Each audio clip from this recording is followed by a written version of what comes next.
Ce qu'on fait aujourd'hui, ce qu'on a fait aujourd'hui, il y avait plus de 100 personnes à Ussel.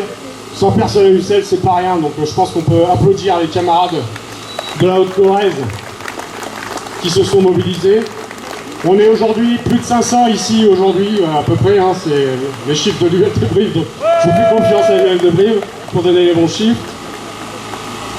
Ce qui est important de comprendre, c'est que cette date de mobilisation a déjà, avant aujourd'hui, provoqué des réactions dans le patronat.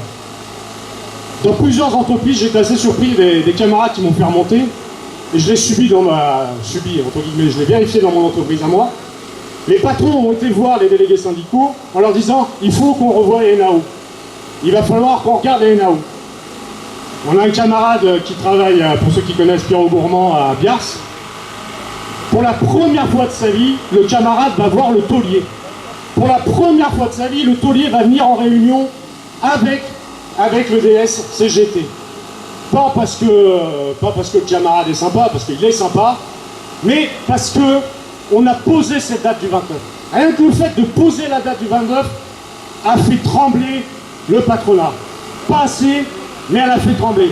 Dans ma boutique, comme par hasard, en début de semaine, le DRH nous a envoyé, le DRH national, nous a envoyé des propositions pour des augmentations pour cette année. Bizarrement, juste avant le 29. Et dans d'autres entreprises, c'était comme ça. Donc peut-être qu'on considère qu'on n'est pas assez, et on n'est pas assez. Par contre, ce qui serait bien, c'est que tous les camarades dans toutes les boutiques nous fassent remonter le nombre de grévistes. Parce que je pense qu'en termes de nombre de grévistes, les 500 qu'on est là, c'est loin de la réalité du département. Donc il faut absolument qu'on sache combien il y a eu de grévistes sur le département, dans toutes les structures, même là où on n'est pas présent. On a eu des remontées des endroits où il n'y avait pas de syndicats, de syndicats représentatifs qui appelaient à la grève aujourd'hui et qui pourtant ont décidé de faire grève. Donc la colère, elle est là. Le besoin d'augmentation est là. Il est là pour les salariés, il est là pour les retraités, il est là pour les étudiants, il est là pour les privés d'emploi.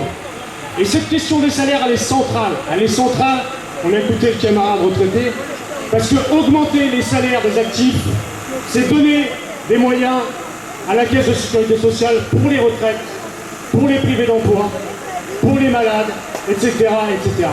Donc oui, on a besoin d'augmenter les salaires pour vivre à la fin du mois et pour vivre tout au long de sa vie. C'est une nécessité.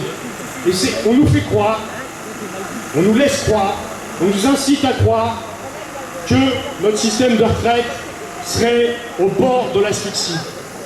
Mais dans la réalité, ça a été dit, donc je ne vais pas revenir dessus, déjà les chiffres ont été un peu trafiqués. Il faut être honnête.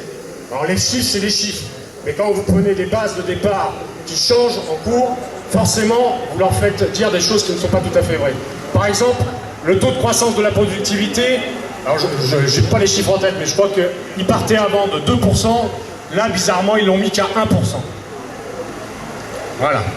Alors, il y a une réalité, hein, on ne va pas se le cacher, il y a une réalité, il y a énormément de retraités qui arrivent, mais ce n'est pas inabsorbable. On peut le faire, on peut maintenir notre système de retraite largement à flot. Il y a un moyen pour ça, c'est d'abord d'augmenter le salaire des actifs. Augmenter le salaire, c'est pas uniquement augmenter le salaire en bas à droite. Pour ça, Macron, il a prévu des primes. Voilà, on les prend quand même, hein, vous inquiétez pas.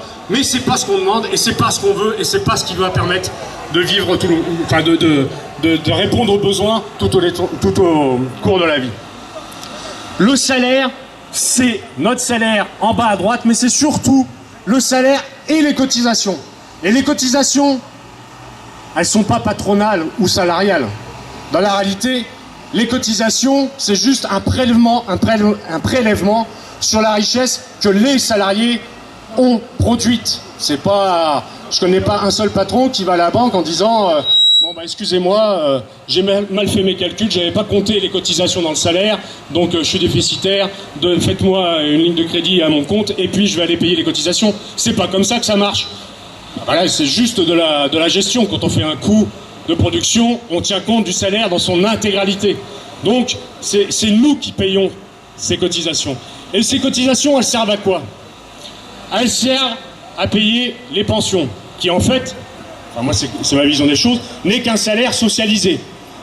On a décidé, nous travailleurs, de se mettre tous ensemble pour dire quand un travailleur ou une travailleuse n'a pas les moyens de travailler pour des raisons XY, quand elle est malade, quand elle est privée d'emploi, ou quand elle a assez travaillé et qu'il est temps aussi de profiter d'autre chose que de l'emploi, on met tous au pot commun et on se partage ça. C'est ce qu'a créé le CNR. Je ne sais plus qui en a parlé, la camarade de la FSU en a parlé.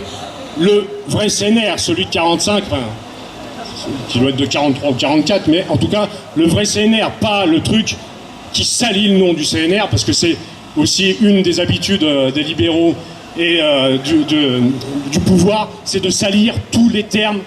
C'est-à-dire que la liberté maintenant se réduit à la liberté des riches, et les cotisations sont devenues des charges, et le CNR serait un espèce de truc pour que Macron puisse venir devant une assemblée et dire « je vous ai entendu, mais je fais ce que je veux ». C'était pas ça le CNR. Le CNR, c'était la sécurité sociale. Donc ces cotisations que nous payons par notre travail, et qui étaient gérées uniquement par les travailleurs avant. Il faut bien comprendre ça. C'était nous qui gérions ces caisses. C'est nous qui décidions où on investissait. C'est nous qui décidions quel montant de pension était nécessaire pour un retraité. Et d'ailleurs, c'est grâce à ça qu'on a pu créer des hôpitaux. C'est grâce à ces cotisations-là. C'est grâce au fait que les travailleurs ont dit on a besoin d'hôpitaux. C'est pas l'État qui a dit ça. C'est pas encore moins le patronat. Parce que le patronat, depuis que le patronat est patronat, c'est-à-dire depuis que le capitalisme existe, depuis au moins le 15e siècle, le 16e siècle, c'est toujours refusé à donner quoi que ce soit aux travailleurs.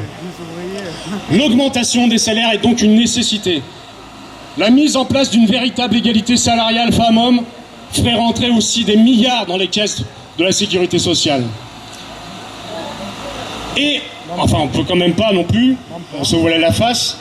Pendant ces crises, la crise du Covid récemment, les grandes entreprises se sont gavées d'argent public. Et l'argent public, c'est qui? C'est quoi? C'est notre travail aussi. Ils s'en sont gavés. Et ils ont malgré tout distribué aux actionnaires. Ils ont donné des dividendes comme jamais ils ont eu. La France est la championne d'Europe pour le versement des dividendes. Championne d'Europe. Mieux que l'Allemagne, mieux que l'Angleterre. La France distribue des dividendes à grande louche. Tout ça, comme disait Coluche, pour bouffer du caviar à la louche, c'est pas meilleur à la louche. Donc l'augmentation des salaires est une nécessité. Et quand on parle d'augmentation à la CGT, bien sûr, on parle d'un SMIC à 2000 € brut par mois. Ça, c'est notre revendication. Et parfois, dans nos boutiques, enfin, je ne sais pas si vous avez fait l'expérience, nos collègues nous disent « mais moi, je ne suis pas au SMIC, je suis légèrement au-dessus, ou un petit peu au-dessus. » Et bien sûr que le SMIC à 2000 €, c'est bien, mais le problème, c'est que moi, plus ça va, plus je me rapproche du SMIC. Et ça fait 15 ans que je suis dans la boîte, et maintenant je suis plus proche du SMIC que je l'étais quand je suis rentré. La CGT ne dit pas seulement augmentation du SMIC à 2000 € brut par mois. Elle dit aussi échelle mobile des salaires. Qu'est-ce que ça veut dire l'échelle mobile des salaires? C'est que tous les salaires doivent être augmentés. De la même manière et en tenant compte de l'inflation et des prix. Tous les salaires. Pour la CGT, le SMIC, c'est rentrer dans la vie active sans expérience et sans diplôme ou titre professionnel. Dans la réalité, on voit que maintenant des gens avec des bacs plus 2, des bacs plus 3, des bacs plus 5 commencent quasiment au SMIC. La CGT réclame que ça soit l'entrée dans la vie active sans diplôme. On veut que toutes les qualifications soient reconnues par un salaire. On veut que tous les salaires augmentent. Et c'est ça qu'il faut qu'on dise à nos collègues. C'est ça que des fois on peine à faire passer chez nos collègues. Donc aujourd'hui, ce n'est qu'un début. Alors vous allez me dire, je dis ça à chaque fois. Certes. Sauf que autour de vous, dans nos familles, chez nos proches, tout le monde est impacté par l'inflation. Tout le monde se pose la question de savoir comment il va se chauffer cet hiver. Comment il va aller au boulot cet hiver. Ou même déjà maintenant. Comment on va faire manger les gamins. Comment on va manger soi-même. Il y a déjà des travailleurs qui sont déjà dans ces questions depuis un moment, mais il va y avoir de plus en plus de travailleurs concernés. Ils ne vont pas pouvoir tenir. Et c'est à nous de les convaincre que c'est dans l'unité,